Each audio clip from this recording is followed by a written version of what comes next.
Welcome to my channel. 8 benefits to buying used auto parts.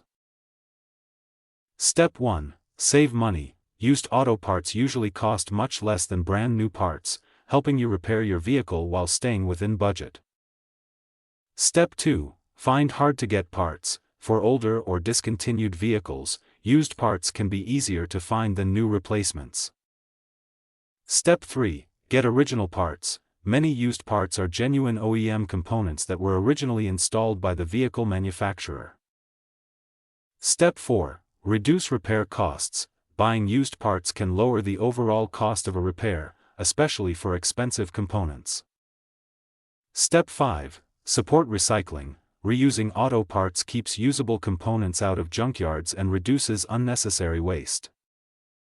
Step 6. Choose from more options. Used auto parts come from many vehicles, giving you more choices for finding the right replacement.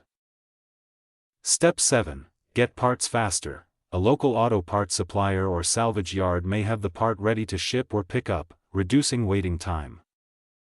Step 8. Keep older cars running. Used parts can make it more affordable to maintain older vehicles instead of replacing the entire car.